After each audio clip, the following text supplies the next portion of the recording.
আলহামদুলিল্লাহ, সকল তো প্রশংসা ওই মহান রব্বুল আলামিনের, যে মহান রব্বুল আলামিন আপনাকে আমাকে আজ এই সপ্তাহে ইসলামিক সংগঠনে সবাইকে বসার তৌফিক দান করে দিয়েছে এবং কোরআন মাজিদের ভিতর থেকে কয়েকটি কথা শোনার তৌফিক দান করে দিয়েছে। সকলে সেই মহান রব্বুল আলামিনের জন্য মন উজাড় করে, আওয়াজ সুস্থ করে সকলে সেই মহান আলামিনের শুকরিয়া আদায় করে সকলে বলেন আলহামদুলিল্লাহ। আপনারা সবাই কেমন আছেন? আলহামদুলিল্লাহ। এখন আমাদের কোরআন মাজিদ থেকে কয়েকটি কথা হবে। সেই কথাটি হলো আমাদের মা এবং বাবাদের সম্পর্কের জন্য। আমাদের এই পৃথিবীতে সবচেয়ে কাছের মানুষ হলো আমাদের মা এবং আমাদের বাবা, এই দুইজন। আজকে এই পৃথিবীতে এমন মানুষ আছে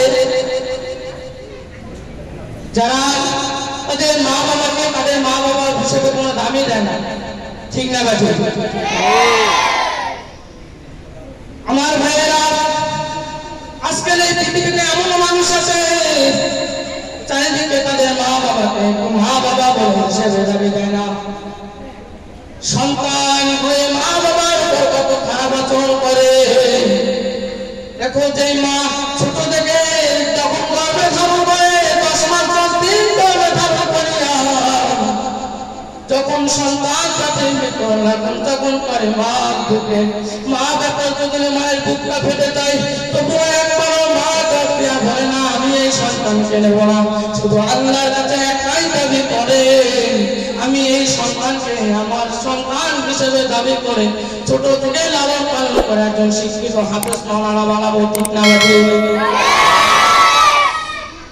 আর যখন এই ছেলেটি বড় হয়, যখন মা বলে বাবা আমি তো মাদ্রাসায় ভর্তি করে দেবো, তখন এই সন্তান তার মাকে ডাক দেয়া বলে না আমি মাদ্রাসায় পড়বো না, মাদ্রাসায় পড়লে সারা জীবন পাঞ্জাবি টুপি পায়জামা পরে থাকতে হবে, নিজের ইচ্ছা মতো ঘুরতে পারবো না, ওই জন্য আমি মাদ্রাসায় পড়বো না, আমি পড়বো স্কুলে।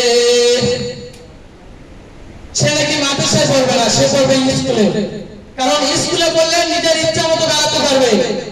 ওই যে ছেলেদের মতো, শহরের ছেলেদের মতো হাফ প্যান্ট হাফ গেঞ্জি হাফ শার্ট পরে বেড়ে বেড়াবে, মেয়েদেরকে দেখলে ভাব নিয়ে বেড়াবে, এটাই হলো তার মনে স্বাস্থ্যকর, ঠিক না বেশি?